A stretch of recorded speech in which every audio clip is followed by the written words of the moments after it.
कि जो प्रदेश और केंद्र सरकार की योजनाएं हैं उन योजनाओं की लोगों को जानकारी दे रहे हैं। पीडीए का फुल फॉर्म आप लोग पूछिएगा, परिवार डेवलपमेंट अथॉरिटी। ये बयान दे दे करके व्याकुल भारत की तरह हैं ये लोग कि जल्दी सत्ता मिल जाए, हम क्या बोल दें कि जनता हमारे संगे आ जाए। 20 साल लगातार 20 साल तक ये लोग अब डमरू बजावें। पहली बार देश में एक ऐसा कानून 5 लाख गरीबों के इलाज के लिए। मैं खुद ऐसा व्यक्ति हूं कि कोई दिन ऐसा नहीं है कि 8 लाख 10 लाख 15 लाख प्रतिदिन वर्कडे में हमारे दस्तखत से विवेकाधीन कोष से गरीबों के इलाज के लिए पैसा जा रहा है, प्रतिदिन जाता है। महारैली के माध्यम से अपने लोगों को क्या संदेश कि जो प्रदेश और केंद्र सरकार की योजनाएं हैं उन योजनाओं की लोगों को जानकारी दे रहे हैं कि उन योजनाओं का लाभ आप लीजिए। आप एप्लीकेशन बनाइए, हमको दीजिए, उस योजना हम आपके घर तक पहुंचाएं। ये उद्देश्य लेकर के हम उत्तर प्रदेश के 75 जिले में गरीब, कमजोर, पिछड़े, दलित, वंचित, शोषित को हम समझा रहे हैं कि जब तक आप आगे आओगे नहीं तो योजनाओं का लाभ आप ले नहीं पाओगे। तो इसी उद्देश्य से ये कार्यक्रम पूरे 75 जिले में हम लोग चला रहे हैं। क्या रिस्पांस मिल रहा है? अब आपके सामने है। आप पिछड़े दलितों की बात करते हैं जबकि एक पार्टी के द्वारा पीडीए भी चलाया जा रहा है। पीडीए का फुल फॉर्म आप लोग पूछिएगा, परिवार डेवलपमेंट अथॉरिटी उसका नाम है। इस नाते की जब सरकार बनती है तो बोरा का बोरा वोट मुसलमान देता है, सरकार बनने के बाद उसको खाली झोरा थमा दिया जाता है कि तुम एमएलए बन सकते हो, एमपी बन सकते हो, लेकिन तुम समाज के बच्चों को, बेटियों को सिपाही, दरोगा, बाबू, चपरासी, तहसीलदार बनाने के लिए अपने मुखिया के सामने लड़ नहीं सकते। यही पीडीए का मतलब है।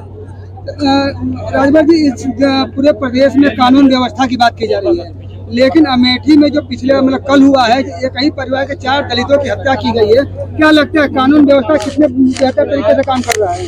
आप उसको जान लीजिए, वो प्रेम प्रपंच का मामला है, उससे कौन सा कानून लॉ एंड ऑर्डर।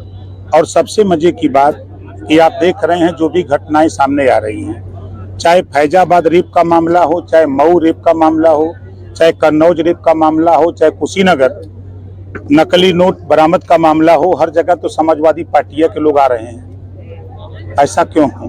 अभी एक पूर्व विधायक और एक उनके भाई वो भी रेप के मामले में फंसे हुए हैं कल का। भाई कानून अपना काम कर रहा तब न फंस रहे हैं, कानून अपना काम नहीं करता तो कैसे फंसते हैं? सिर्फ समाजवादी पार्टी के ही लोग रेप के मामले में क्यों फंस रहे हैं? अब उन्हीं से पूछे कि ऐसा क्यों हो रहा है, ऐसा क्यों हो रहा है, ये उसका जवाब वही दे सकते हैं। हम लोग तो कानून के दायरे में काम कर रहे हैं, जांच हो रही है, जांच में जो पकड़ा जा रहा है उसके खिलाफ कार्रवाई हो रही है।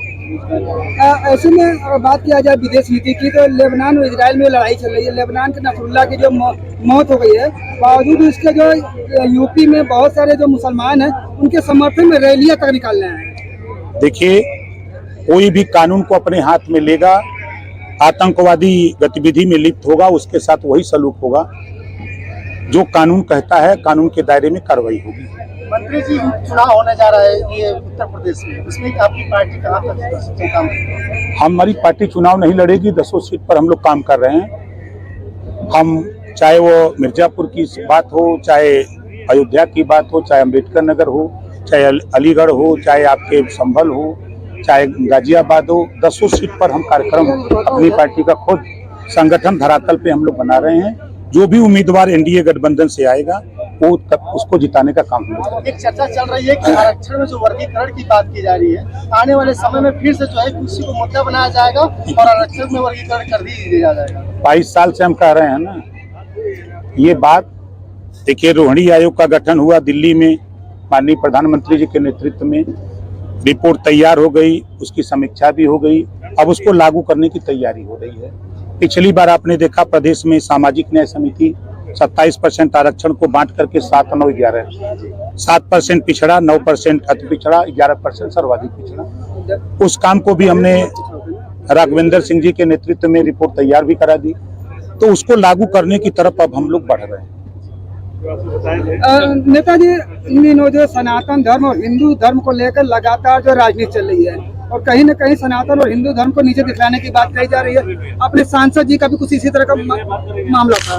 देखिए, हम लोग काम कर रहे हैं। अभी 2 अक्टूबर गांधी जयंती के दिन आपने देखा कि पूरे देश में प्रधानमंत्री जी के जन्मदिन 17 सितंबर से लेके 2 अक्टूबर तक हम लोगों ने सफाई अभियान, जो गांधी जी का सपना था कि राजनीतिक भागीदारी तो मिल गई, लेकिन स्वच्छ भारत और विकसित भारत और ग्राम स्वराज ग्राम स्वराज स्थापित हो, गांव का राज हो, उसके लिए हम लोग काम कर रहे हैं। ये बयान दे दे करके व्याकुल भारत की तरह हैं ये लोग कि जल्दी सत्ता मिल जाए, हम क्या बोल दें कि जनता हमारे संगे आ जाए।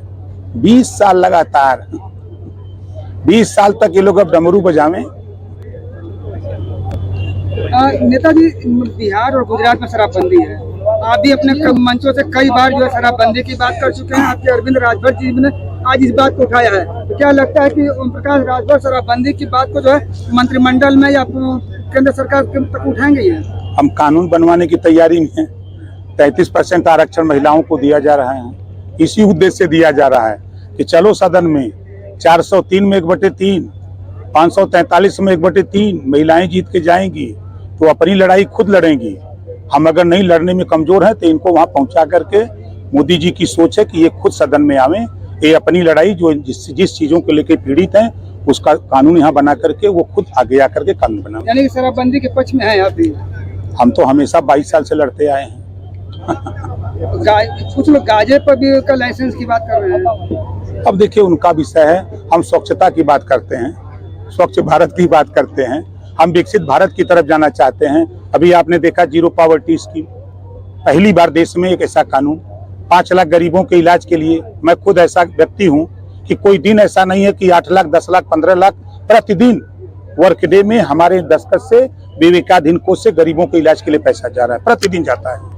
मंत्री जी, अभी जो इजराइल में लड़ाई चल रही है, अभी आपके विधानसभा क्षेत्र का मजदूर गए हैं, वहाँ पे कुछ जखनिया विधानसभा के मजदूर गए हैं, उसका क्या लग रहा है? उसके बारे में कुछ अपडेट है, क्या जानकारी है कि किस तरह की सुविधाएं मिल रही है? एक पत्र मिला हमको, उस पत्र को हमने दिल्ली बात किया कि इस तरह के लोग फंसे हुए हैं, तो उनका डिटेल इकट्ठा किया जा रहा है, उनको सुरक्षित वहां से वापस भारत लाने की तैयारी हो रही है। परिवार वालों से कुछ बात हुई आपकी? नहीं, परिवार से हमारी कोई बात नहीं। किसी ने पत्र मुझे दिया था, उसी पत्र पे मैंने कार्रवाई